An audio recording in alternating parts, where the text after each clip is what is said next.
আপনার বউ পরকীয়া করে? কি? প্রিন্স, কিছু হয়েছে নাকি? আরে না না তিশা, আমার একটু বাসায় ফিরতে দেরি হল, তুমি বাসায় চলে যাও, আমি পরে আসতেছি। ঠিক আছে, তুমি তাড়াতাড়ি বাসায় চলে এসো। আচ্ছা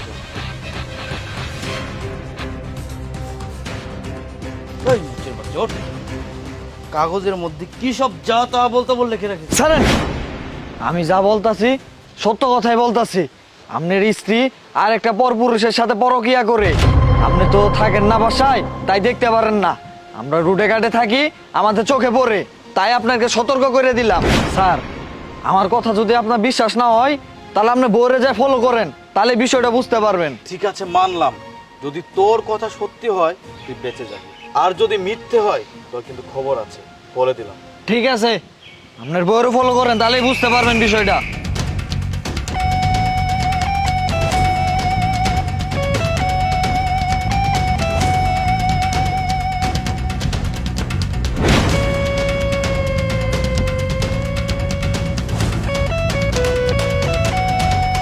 কি ব্যাপার, তুমি চলে এসেছো?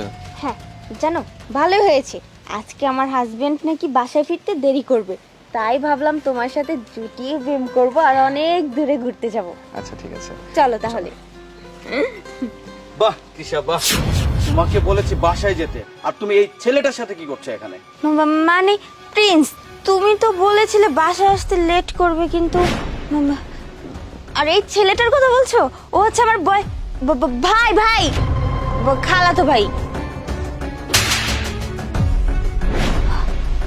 প্রিন্স, তুমি আমার গায়ে... ছি তিশা ছি, তুমি আমার ওয়াইফ হওয়া সত্ত্বেও একটা পরপুরের সাথে মিশছো।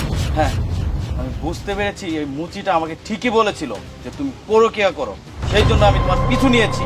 তুমি আজ বাসায় চলো, তোমার আজ খবর আছে। চলো বলছি। আরে চলো চলো।